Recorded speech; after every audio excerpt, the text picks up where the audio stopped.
আন্দোলন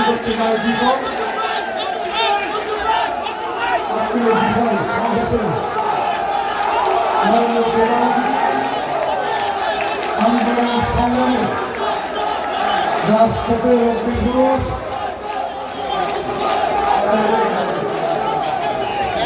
জিয়া পরিবারের অত্যন্ত বিশ্বস্ত আছেন সাবেক সফল মন্ত্রী বারবার তারা নির্যাতিত একটি দলে মহাসচিব হওয়া সত্ত্বেও যাকে খুনি শেখ হাসিনা মিথ্যা মামলা নির্যাতন থেকে রক্ষা করবে আমাদের সেই প্রিয় নেতা বিএনপির সংগ্রামী মহাসচিব জননেতা মির্জা ফখরুল আলমগীর উপস্থিত আছেন।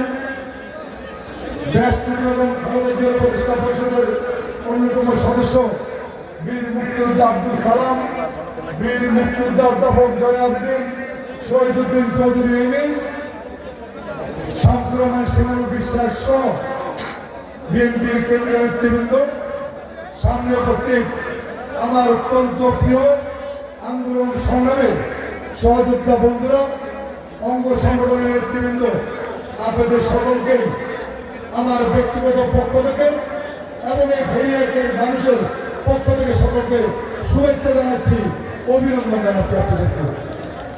আমি আপনাদেরকে ধন্যবাদ জানাই। একটি স্বল্প সময়ের ঘোষণার মধ্য দিয়ে আপনারা এত বড় একটি সুন্দর সুশৃঙ্খল সমাবেশ উপহার দিয়েছেন, সেজন্য আপনাদেরকে ধন্যবাদ জানাই। আমি কেন্দ্রীয় নেতৃবৃন্দ অনেক কষ্ট করে এখানে এনেছেন, আমি আপনাদেরকে ধন্যবাদ জানাই।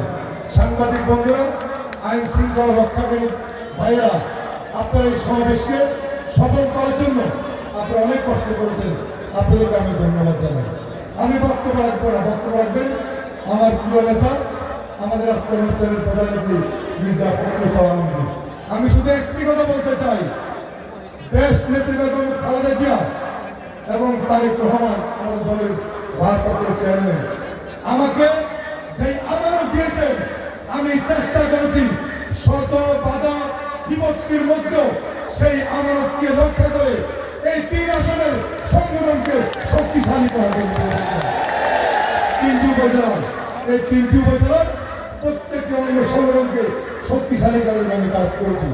যতদিন আমার শরীরে এই রক্ত থাকবে, যতদিন আমাদের নেতা আমাকে এই সংগঠনের দায়িত্ব দিচ্ছেন, ইনশাআল্লাহ খুনি ফ্যাসিস্টদেরকে যেভাবে আমরা মোকাবেলা করেছি, আগামী দিনে যদি কোনো অপশক্তির সৃষ্টি হয়, এই ভেনিয়াকের মানুষকে সাথে নিয়ে এই